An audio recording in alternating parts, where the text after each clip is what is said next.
चला तर मुलांनो, परत एकदा स्पर्धा परीक्षेसाठी आवश्यक असणारा एक छोटासा ट्रिक्सच्या माध्यमातून व्हिडिओ आपल्यासाठी बनवलेला आहे.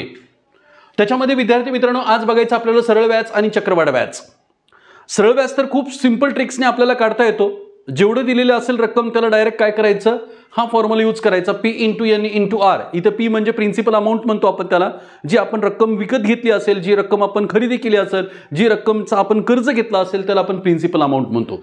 N म्हणजे किती वर्षासाठी घेतली असेल आपण, तो 2 वर्षासाठी, 3 वर्षासाठी, कदाचित विद्यार्थी तिथे T पण वापरू शकतात. आणि R stand for rate of interest, म्हणजे ते किती व्याजदराने आपण घेतलेली असेल भागिले 100. सिंपल इंटरेस्ट आणि कंपाऊंड इंटरेस्टमध्ये फरक आहे. जर 100 रुपये आज आपण मी घेतले सिंपल इंटरेस्टने, तर 10% दराने त्याचा 1 वर्षाचा व्याज होतो 110 रुपये मूळ किमतीसह. म्हणजे 10 रुपये आपल्याला व्याज द्यावं लागेल. तीच जर वस्तू मी पुन्हा जर बँकेकडून जर ती कर्जावरती जर घेतली तर बँक त्याला कंपाऊंड इंटरेस्ट लावते. म्हणजे 110 वरती परत 10% जर विचार केला विद्यार्थी मित्रांनो, तर ती 111 रुपयाला वस्तू म्हणजे आपल्याला खरेदी करावं लागेल, किंवा आपल्याला त्या दुकानदाराला किंवा त्या बँकेला 111 रुपये पद्धतीने आपल्याला अमाऊंट द्यावी लागेल. तर असेच काही एक्झाम्पल्स विद्यार्थी मित्रांनो तुमच्या समोर मी घेऊन आलो आहोत. रमेशने 10,000 रुपये घेतले एका बँकेकडून आणि साधारणतः 20% दराने 3 वर्षासाठी तरी पूर्ण किती रक्कम भरावी लागेल. तर पहिल्या वर्षी एक सोपी ट्रिक्स विद्यार्थी बऱ्याच वेळेला कोणता फॉर्म्युला वापरतात, A = P in bracket A 1 + R/100⁻n. या मेथडने काढलं तरी काही चुकीचं नाहीये, पण ती मेथड थोडी लेंदी असते, कारण की विद्यार्थ्यांना 3दा मल्टिप्लिकेशन्स करणं, विद्यार्थ्यांना परत 3दा गुणणे एकमेकांना, हे थोडं जिकिरीत जातं. यासाठी आपण एक सोपी शॉर्टकट ट्रिक्स त्या सिंपल इंटरेस्ट प्रमाणे घेऊन आलो आहोत. बघा, 10,000 रुपयावरती जर 20% दराने जर साधारणतः आपण कर्ज घेतला तर 20% दराने एका वर्षाचं कर्ज किती असेल तर 2,000 रुपये. 1,000 वरती जर सर तुम्ही 100 रुपये लावत असाल तर 10,000 रुपयावरती किती लागेल 1,000 रुपये. तर 20% दराने 2,000 म्हणजे साधारणतः ती आता मूळ रक्कम किती झाली असेल 10,000 + 2,000 12,000. मग 12,000 वरती परत सर 20% म्हटल्यानंतर 12 दोन्ही सरळ याची दुप्पट करायची, 10ची दुप्पट 20, मग परत या 12ची दुप्पट 24 आणि डबल 0 जशाला तसं.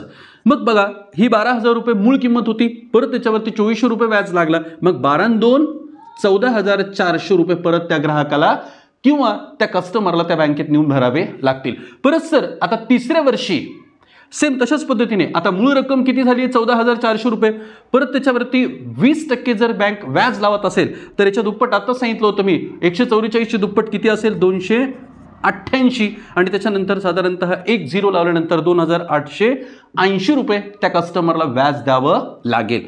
मग त्या वस्तूची पूर्ण किंवा ती जी आपण घेतलेलं कर्ज असेल त्याची एकत्रित अमाऊंट बँकेला किती भरावं लागेल, तर या दोघांची बेरीज करायची.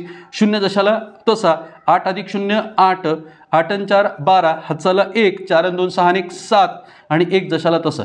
म्हणजे साधारणतः विद्यार्थी मित्रांनो 3 वर्षानंतर त्या ग्राहकाला, त्या कस्टमरला 17,280 रुपये व्याजासहित ती रक्कम बँकेला जमा करावी लागेल.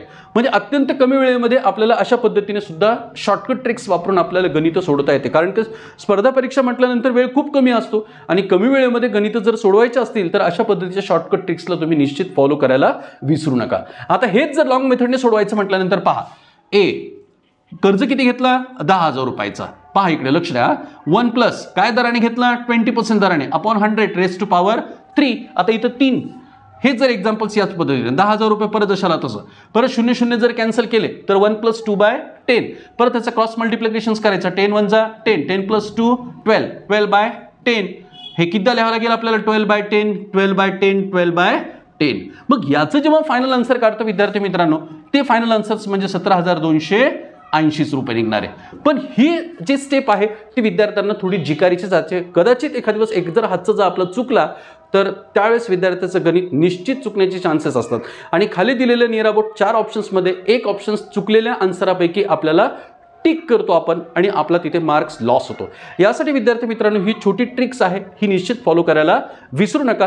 तर याच पद्धतीचं एक एक्झाम्पल्स मी आपल्याला सुद्धा करायला दिलेलं आहे. जर अकबरने 5,000 रुपये बँकेतून कर्ज घेतलं, 15% जर दराने तो कर्ज असेल तर 4 वर्षानंतर तो मूळ किती रक्कम भरेल, म्हणजे मूळ रकमेवरती तुला व्याज किती भरावं लागेल, म्हणजे मूळ किंमत प्लस त्याच्यावरती व्याज, असं एकूण किती रक्कम त्या अकबरला बँकेला जमा करावं लागेल.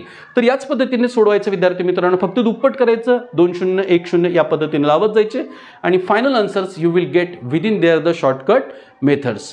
निश्चित जर व्हिडिओ आवडला असेल तर लाईक करा, शेअर करा आणि कमेंट्स द्यायला विसरू नका. थँक्यू.